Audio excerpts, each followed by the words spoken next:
This miter saw station started over a year ago, and because I was desperately trying to get my business up and running, it was indefinitely put on hold. Today, I am finally finishing what I started.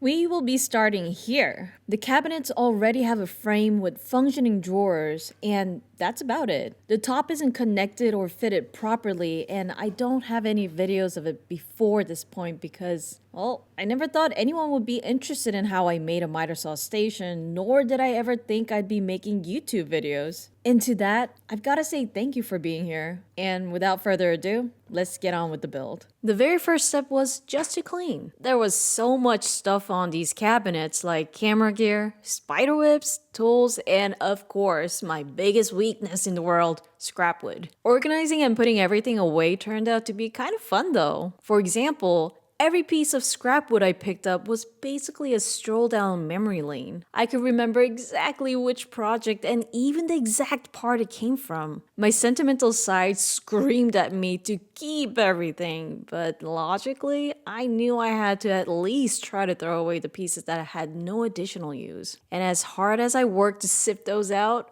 I think I only got rid of 5% of the whole pile, but my heart felt like it was way more than that. Cleaning took a total of about 4 hours, and this was officially the first time in over a year that I'd seen these tops so empty. And on the even brighter side, I am officially back where I left off.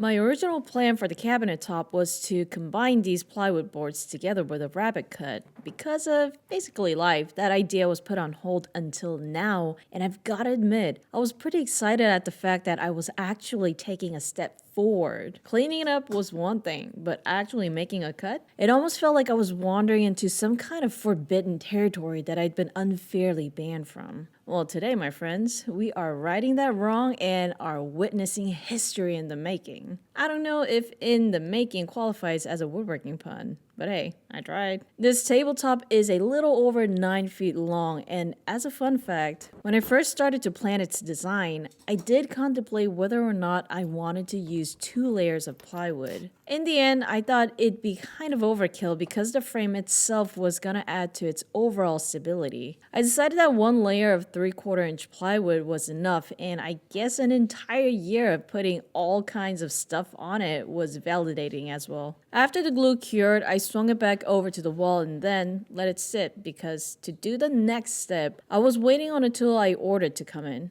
That next step I was talking about is to make the edge banding for the exposed plywood on the cabinet body. And to do that, I picked out some ash from my glorious scrap pile. Speaking of scrap pieces, when I was still a student at SAIC, I once made a whole bunch of coasters by gluing together lots of scrap strips until I got it to 4x4 inches and about 2 feet long. From there, I cut that big block down into 1/4 inch thick coasters, and I think that entire process took me about 2 weeks or something. The awesome part though was that the coasters had this really cool mosaic look, and that alone made me feel like all the time I'd spent on it was worth it. Where are they, you ask?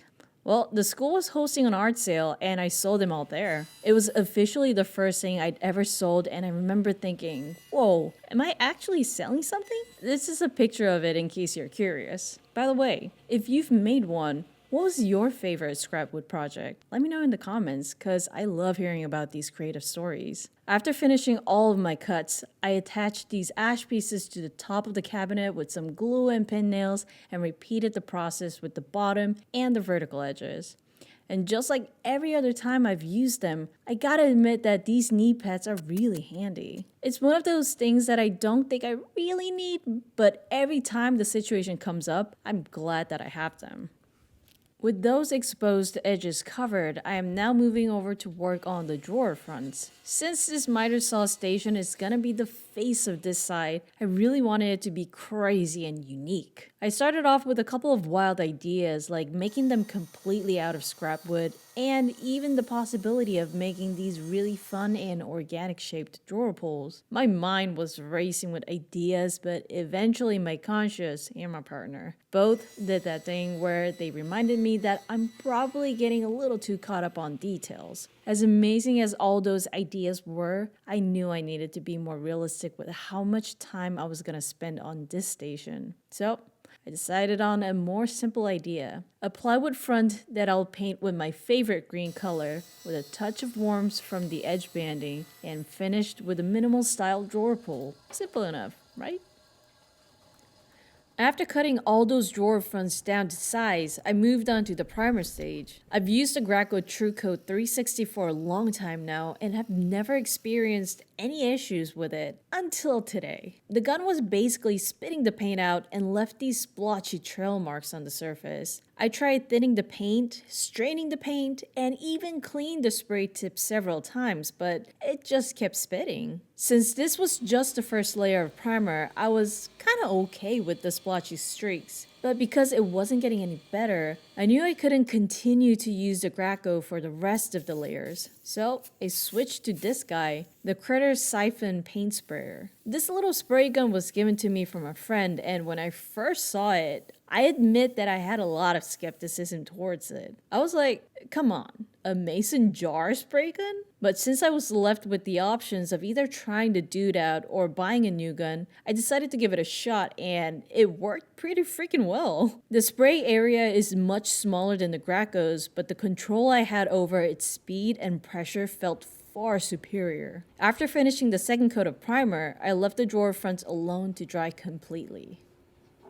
The following day, I gave all the drawer fronts a light sand to knock off any dust that might have settled on it, and just when I was about to start painting, I realized that I didn't have any paint.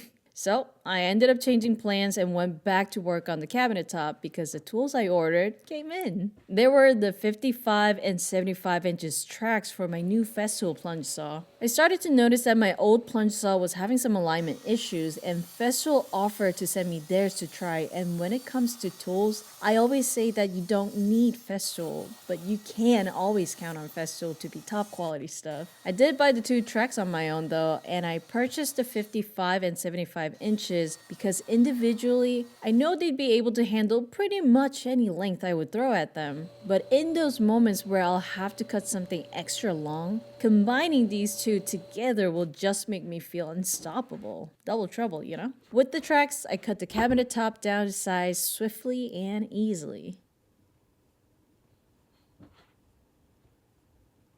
You know, I've always heard people talk about how drywall is never flat and that the corners are never 90 degrees. And when I put the cabinet top back in place, that was when I truly understood what they meant. There was an inconsistent gap between the wall and the cabinet top, and if you know me, I wasn't going to let that fly. I used a pattern scribing tool to trace the wall shape onto the left side of the cabinet top, and when I posted this process on social media, there were a handful of people that said, "Why don't you use corner molding to cover the gap?" Or like the more derogatory ones, "Duh, that's what a corner molding is for." The thing is, I'm really not a big fan of moldings or baseboards. There are cases where they can be a nice and decorative touch to an interior design concept, but most of the time, I kind of just look at them as something people use to cover up fast work. If you ever get a chance, I highly recommend looking up interior design concepts that have no baseboards because they are super clean and very satisfying to look at. At the end of the day, what we have here is a wobbly wall, and all I gotta do is mirror the wobble. No big deal and no molding needed. Just a little bit of extra work and I'll have a nice and seamless look. To take care of the remaining two edges, I decided to go with, you've got it, some more edge banding. At this point, this miter saw station was basically turning into a huge edge banding project, which I didn't mind. I wanted to give these pieces a nice hefty thickness to give them some bravado, so I made them about a ½ inch thick, and once I finished all the rip cuts on the table saw, I busted out the Festool portable table saw again to work on the miter cuts. And I tell you what, I am really enjoying the sliding table feature on this little machine. Earlier, you might remember that I used pin nails to set the edge banding in place on the cabinet body. But while preparing to glue the edge banding to the cabinet top, I felt myself starting to resist the idea of pin nails. And that's because the edge banding I'm using for the top is maple. And the thought of even the tiniest pinhole on my pure and beautifully pink maple wood was preposterous and completely unacceptable. So I swapped out the pin nails with clamps and began to glue up in peace. On the front of the tabletop, I didn't have a long enough strip to cover the entire length. So what I'm doing here is connecting two edge banding pieces with a scarf joint. It is better to have a steeper angle for stronger scarf joints, but for this, 45 degrees was more than enough because the joints here were just to make a nice and smooth transition between the pieces. As a side note, a lot of the pieces on the front were actually warped, so as you can tell, I used a lot of clamps to make sure I had enough force to bend them all to my will. The last piece on the side though was super straight, so all I did there was use a little bit of masking tape and voila.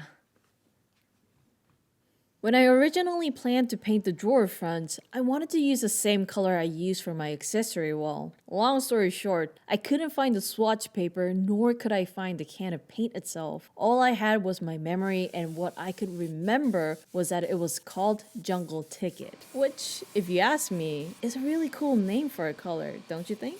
I went to the Home Depot I bought the paint from, and when I talked to the lady at the paint counter, she said that there was no paint in their system that went by that name, nor could they find any record of me buying paint with a name similar to it. So I spent some time picking out and comparing the greens at the store that I felt were close, and eventually I narrowed it down to two. These two gave me a tough time, and even though I did pick one of them to bring home as paint, I went ahead and took the final two swatches with me too. And that's because I wanted to hold them up against my accessory wall to see how close I was. Turns out, the one I didn't pick was actually the closer one. So, mini failure number 1. Additionally, I ended up finding the paint can later that day, and guess what? The name wasn't Jungle Ticket, it was Jungle Thicket. I was literally off by one letter. Mini failure number 2.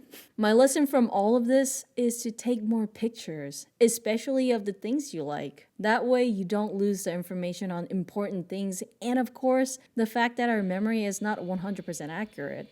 Anyways, the new color still looks nice, and I'm sure that most people won't be able to tell the difference. Now, one thing you might have noticed before is that the edge bands I've already glued on are all a bit thicker than the plywood piece itself. The reason I did this was so that there'd be some forgiveness in case it decided to slide during the glue up process. To trim the extra thickness, I decided to go with the hand planer. You heard that right. I, the one who loves to use a router for everything, is choosing a hand tool over it. My reasoning was simply because I felt I could use the practice, so I whipped out 2 of my good hand planers and began shaving away. It took me a little while to get into the groove of things, but eventually, I did feel like I figured out a nice angle for my technique. I started to move faster and more efficiently, but I also have to admit that I didn't quite feel that joy that many people have expressed about using hand tools. I'm thinking that the better I get with them, the more that feeling will probably reveal itself. But for now, I'll just think of it as one of those concepts that I don't understand yet, like runner's high. To save us a little bit of time, I gave the drawer fronts one more coat of paint to even out the color, and afterwards finished up with a few more hours of hand planing inside the garage. Now, we all know that a well-planed surface doesn't really need any sanding due to its super fresh and clean-cut surface. But the thing is, the only surface that I hand-planed was the edge banding. Therefore, I went ahead and sanded the entire surface and the edges in the order of 80, 120, 180, and 220 grit. One thing I noticed while sanding is how much subtle staining the plywood had taken over the past year. There were itty bitty marks from all the junk that had been on it, and giving it this nice exfoliation session seemed to wake it back up. I bet it really appreciated too. I trimmed off this little end piece that I almost forgot and decided that the rabbit joint I did before wasn't good enough. I kept staring at it while I was sanding and realized that I probably forgot to trim it earlier. So my solution? Add an inlay. Additionally, because there was a color difference between the 2 pieces of plywood, by adding an inlay, it would divide the 2 colors and actually work to its advantage visually. So at the end of the day, it'll still look very intentional, and I'll always say, yeah, I meant to do that. Of course, only my viewers will be the ones who know what actually happened. With the inlay doing its thing, I am now embarking on the longest part of the journey, the edge banding for the drawer front. I have a total of 28 drawers, and with 4 edge band pieces for each panel, that comes to a total of 112 pieces. And guess what I did to make this process even crazier? If you imagine a drawer front with edge bands that are an eighth of an inch thick, as a standalone piece, it's totally fine. But when you add its neighbors, two 1/8 edge bands that are next to each other will give it a 1/4 inch thick look. Because I wanted the entire face to look unified, I made the edge bands on the very outer edges 1/4 inch thick and all the edge bands on the inside an eighth of an inch thick. Pretty nifty, eh? There were 2 techniques I did that I think are at least a little bit interesting to note, so I'll go ahead and go over those. When I was getting ready to make the miter cuts on the edge bands, I realized that for the first cut, there would be some wiggle room for accuracy. And that's because I had a bit of extra length on all of them. To save me some time, I stacked up a handful of pieces to run through the table saw, making multiple miter cuts all at once. After making the first cut, I made the second cut using the drawer front itself. And with it as a reference, I was able to get that next cut exactly where I needed it to be. When you think about a basic miter joint, it's essentially 2 45-degree angles with the same thickness joined together. With these drawer fronts though, I have 2 different thicknesses going on. So to keep that 45-degree look and not mess around with some odd angles, I made an additional straight cut on the inside and kept that nice 45-degree angle at the outer corner. To do all of this well, staying organized and having a cut list with dimensions and quantities was crucial. I kept them in groups and even taped them together to make sure I didn't lose track of anything. And after several days of cutting, I finally had all 112 edge band pieces ready to go. Now that I have all the edge band pieces cut, it's time to move on to gluing. I did think of using tape to clamp the edge bands to the plywood pieces at first, but more than half of the boards were slightly warped. And you know what that means. Clamps, clamps, and more clamps. As of today, my clamp collection has grown quite a bit, but even so, I still find that saying of never having enough clamps to still hold true. After all the edge band pieces were finally glued on, just like I did with the cabinet top, I went ahead and hand planed all the edges flat, and last but not least, gave them all a nice sand. I think they turned out pretty nice, don't you?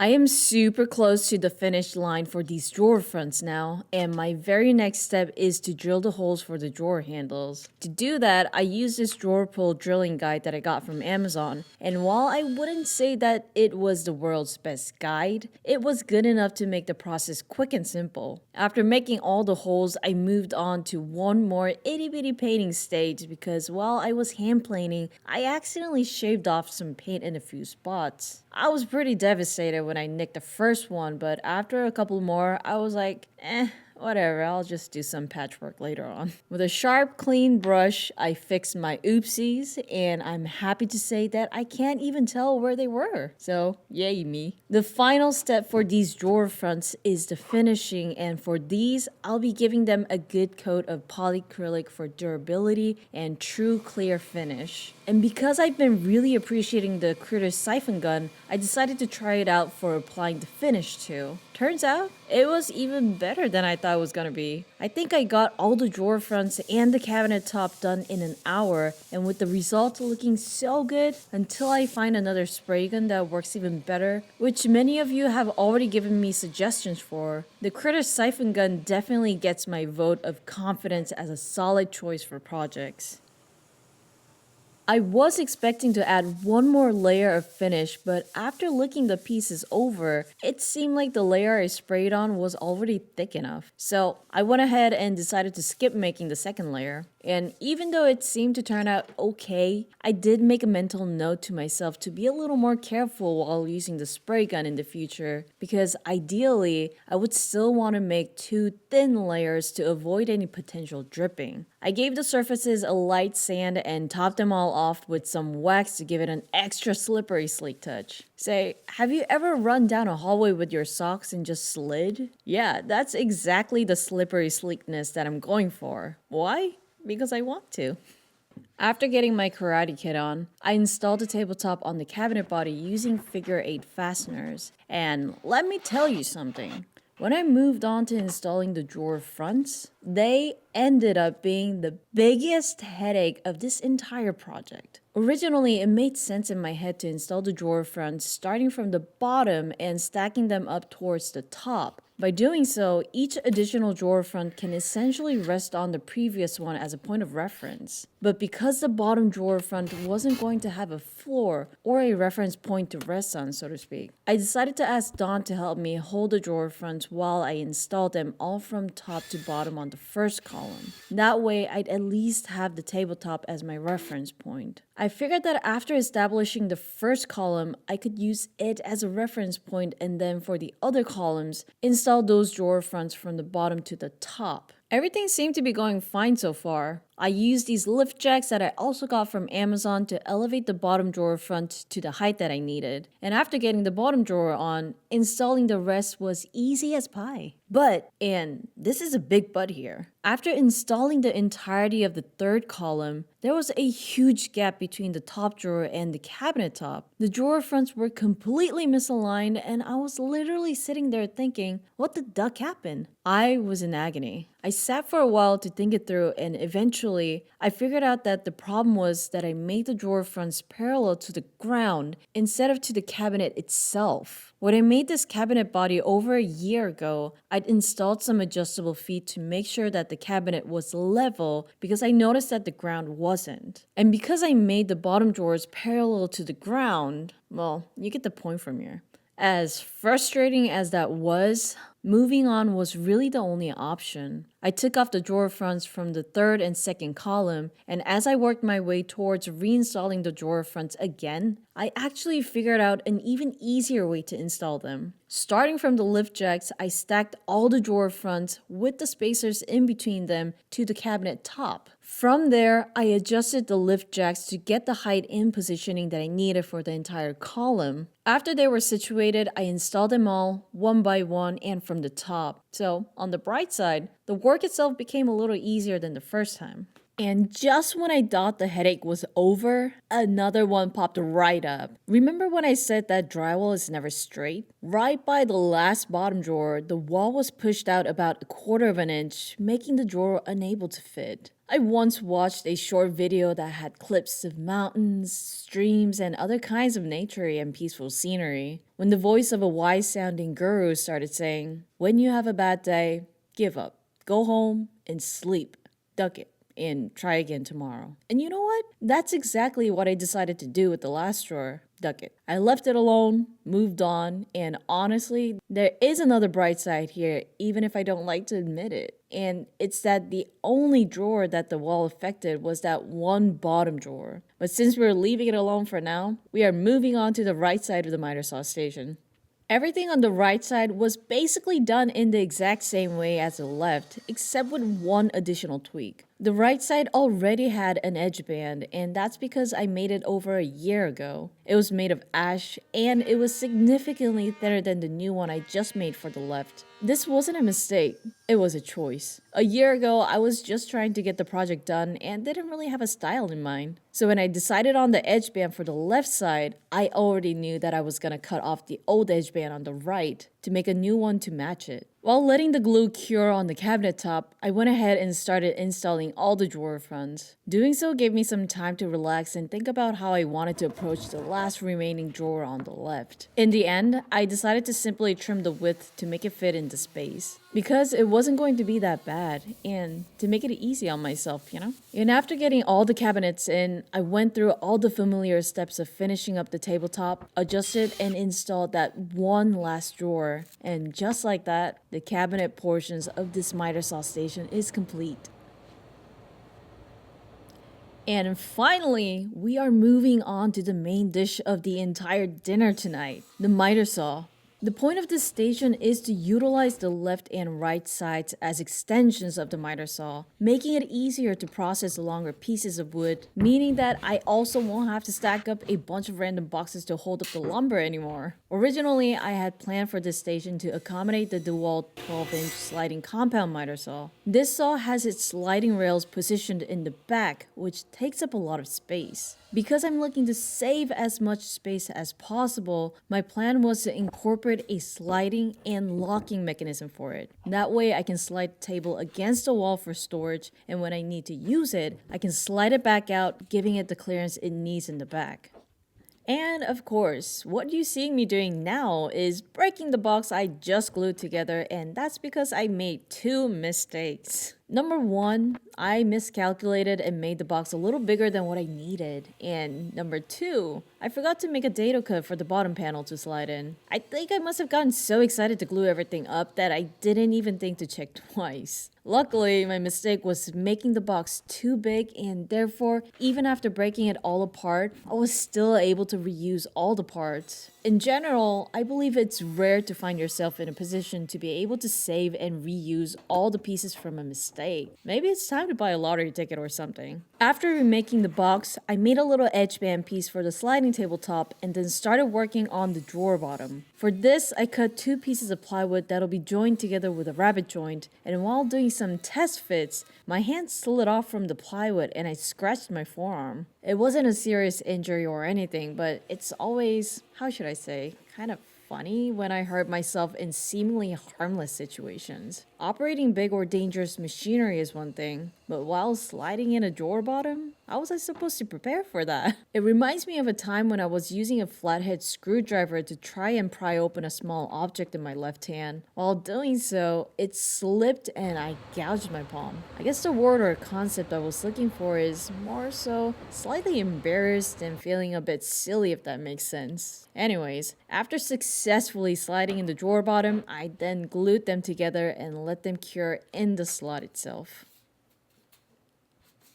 To my surprise, Festool did know about me working on this miter saw station and decided to send me their cordless miter saw to incorporate into the station. Since this saw has its sliding mechanism in the front, it did kind of defeat the main purpose of me making the table able to slide. On the second hand though, the other advantage of having a sliding table for a miter saw is that the clearance you get from having it pulled out will also help you make angle cuts. At the end of the day, I decided to stick with the original design, which is essentially a drawer with a removable bottom and a nice thick surface to go on top. The new miter saw didn't come without its own challenges. Number one, because I'd planned everything for my DeWalt miter saw, I needed to recalculate and remeasure everything. Number two, there's a teeny part of my brain that winced at the fact that the saw's blade is only 8.5 inches in diameter. My DeWalt miter saw features a blade that is 12 inches in diameter, and being a person who thinks that bigger tools and machinery means more fun and more capability, I had to take a second to get a little realistic with myself and think about the types of projects I'll be using this for. I do have some big projects on my list, but an 8.5-inch blade should be plenty for my needs. As with most things, only time will tell. On the bright side though, the fact that this miter saw is somewhat portable will be especially useful too. After figuring out my dimensions and mounting in the drawer slides, I set the box in place and placed the tabletop on top of it to see how it was gonna look. But it didn't look as nice as I thought it would. I made the sliding tabletop the same depth as the cabinet tops, and it just looked super weird. It was so odd that I decided to take it back out and cut off the extra depth to align it with the cabinet body itself. Once I finished that adjustment, I installed the tabletop to the box with some figure 8 hardware and then finally moved on to the last step of installing the miter saw to the sliding table. I put the miter saw on the tabletop and extended the table fully so that I could find the sweet spot for the saw's rotation. Once I got that figured out, I marked the spots and installed the threaded inserts. If you take a close look, you might be able to see that the miter saw still wasn't level with the cabinet tops. This was actually done on purpose because my plan was to leave myself some wiggle room just in case a slight error was to happen during the installation process. If there was an error, it would be much better to have the miter bed below the cabinet surface as opposed to above it. Once I calculated the bed height at this point, I looked through my scraps to see if I had some pieces that'll work, and just like magic, I found 2 pieces that were perfect for the job. I placed the shims in, bolted the miter saw down, and well, voila.